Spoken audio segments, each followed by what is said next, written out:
અકસ્માતમાં બ્રેન હેમરેજથી મૃત્યુ પામેલા જીગરભાઈ મહેતાના અંગદાન થકી પરિવારજનો દ્વારા માનવતાની મહેક પ્રસરાવવામાં આવી છે. અકસ્માતમાં ગંભીર ઇજા બાદ બ્રેન હેમરેજ થતા જીવ ગુમાવનાર 44 વર્ષીય જીગરભાઈ મહેતાના પરિવારજનોએ અંગદાનનો મહાન નિર્ણય લઈને અન્ય દર્દીઓને નવજીવન બક્ષ્યું છે. ખાસ વાત એ છે કે ગોત્રી સ્થિત GMERS હોસ્પિટલના ઇતિહાસમાં આ પ્રથમ અંગદાનની ઘટના છે.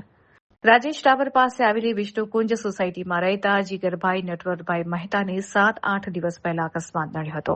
સ્ટર્લિંગ હોસ્પિટલમાં સારવાર દરમિયાન બ્રેન હેમરેજ થતા તબીબોએ પરિવારને અંગદાનનું મહત્વ સમજાવ્યું હતું. આ કપરા સમયે પત્ની સ્મિતાબેન મહેતા અને પરિવારે હિંમતપૂર્વક સંમતિ આપીને જીગરભાઈને કિડની, લીવર અને આંખોનું દાન કર્યું હતું. જીગરભાઈના અંગોને ગોત્રી GMERS હોસ્પિટલથી ગ્રીન કોરિડોર બનાવીને અમદાવાદની IKDRC અને અપોલો હોસ્પિટલમાં ટ્રાન્સપ્લાન્ટ માટે મોકલવામાં આવ્યા હતા. ગોત્રી હોસ્પિટલના સ્ટાફ અને તબીબોની ટીમે પુષ્પાંજલિ અર્પીને અંગોને આદરપૂર્વક વિદાય આપી હતી.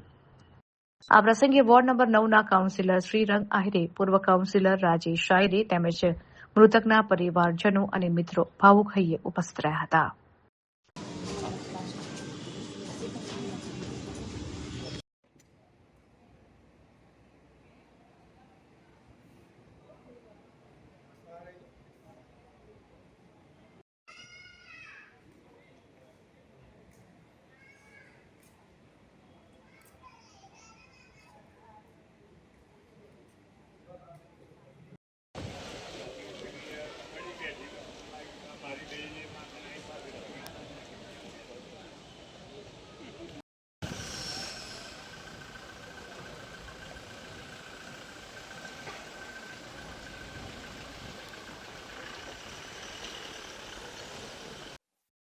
જીગરભાઈ નટવરભાઈ મહેતા, ઉંમર વર્ષ 44, થોડા સમય પહેલા માર્ગ અકસ્માતમાં તેમને માથા પર ગંભીર ઈજા થતા તેઓને સ્ટર્લિંગ હોસ્પિટલમાં દાખલ કરેલ હતા.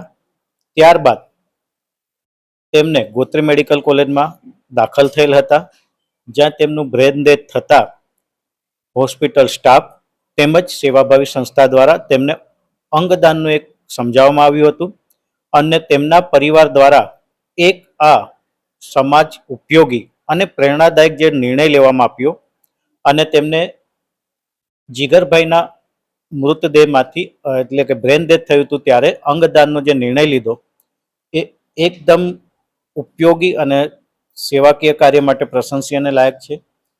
આ દુઃખદ પરિસ્થિતિમાં તેમને જે આ નિર્ણય લીધો તે માટે તેમના આ નિર્ણયને અમે બિરદાવીએ છીએ.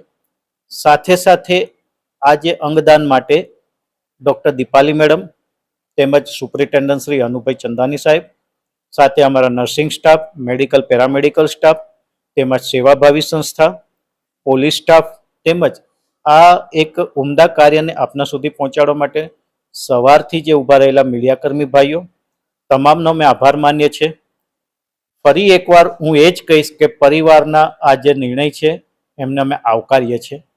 મૃત્યુ પછી પણ જો તમારે જીવવું હોય તો લોકોને આ રીતે અંગદાન કરવું જોઈએ અને પરિવારના આ જે નિર્ણય લીધો છે સરાહનીય છે અને અમે ગોત્રી મેડિકલ કોલેજ અને હોસ્પિટલ એમના સદાય માટે આભારી રહીશું.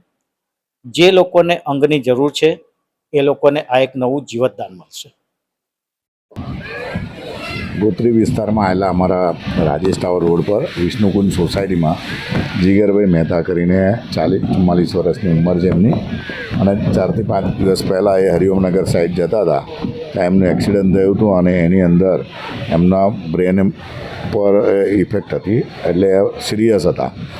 આના પછી બ્રેન ડેડ થઈ ગયું એમનું, અને પછી ડૉક્ટરે એવું કીધું કે આ સમય દરમિયાન શું કરવું જોઈએ, તો ત્યાં કારણ કે બચવાની શક્યતા નહીવત જ હતી અને જ્યારે ડેટ ડિક્લેર કરે એના કરતાં પહેલાં જો એમનું શરીર ચાલે છે ત્યાં સુધી જે અંગ છે તો ફેમિલીના લોકોએ ડિસ્કસ કરીને અમારા ધર્મેશભાઈ છે કન્ટિન્યુ 5 દિવસ એની સાથે ખાધા પીધા વગર રહ્યા હતા. સોસાયટીના દરેક પરિવાર ગણીને દરેક વિષ્ણુકુંડના દરેક લોકો પણ એમની સાથે છેલ્લા 4-5 દિવસ દરમિયાનના ફેમિલીએ એક એવું વડોદરા શહેર સંસ્કારી નગરી છે એને એક એવું એક ઉત્તમ આવા દુઃખના સમયમાં પણ એક આવું મોટું એક દાન જે કરવું, આપણે રક્તદાન કરીએ સમજ્યા, નેત્રદાન કરીએ, પણ આખું ઓર્ગન એ જેનું લીવર છે, ફેફસા છે, કિડની છે, એની એક આંખ ડેમેજ છે, જ્યારે બીજું એક આંખ છે સારી છે, એવી રીતના સિમ્સની અંદર આપવાના છે, એવી રીતના એપોલોમાં આપવાના છે. તો આ પ્રકારનું એક દાન કરીને મને લાગે આખા શહેરની અંદર નહીં, આખા દેશની અંદર આવા યુવાનો માટે એક પ્રેરણાદાયક છે. કારણ કે ઘરની અંદર પોતે આવી પોતાનો જુવાન જો છોકરો જાય, પોતાની એક દીકરી મૂકીને જાય, એવા સમયમાં એટલે એમના પત્નીનું, એમના માતા પિતાનું જે એક લોકો માટે, કારણ કે એમાં આ તાત્કાલિક આજે ડૉક્ટરના કહેવા પ્રમાણે જ્યારે એવું સાંજે 5:30 થી 6 એ બધું અહીંથી લઈને અમદાવાદ જશે, એપોલોમાં છે, સિમ્સમાં જશે, અને અલગ અલગ પેશન્ટોને બી ત્યાં તૈયાર રાખેલા છે, એમનું બી ટ્રાન્સફર ત્યાં આગળ કરવામાં આવશે. તો એક જ જીવ બીજા 4 થી 5 જીવને જ્યારે મદદ કરતો હોય તો મને લાગે આ જીવ સ્વર્ગલોકની અંદર જ પહોંચે. અને આવા પરિવારને હું ખૂબ ખૂબ વંદન કરું છું, કારણ કે આ સંસ્કારી નગરીનો એક ઉત્તમ મેસેજ છે.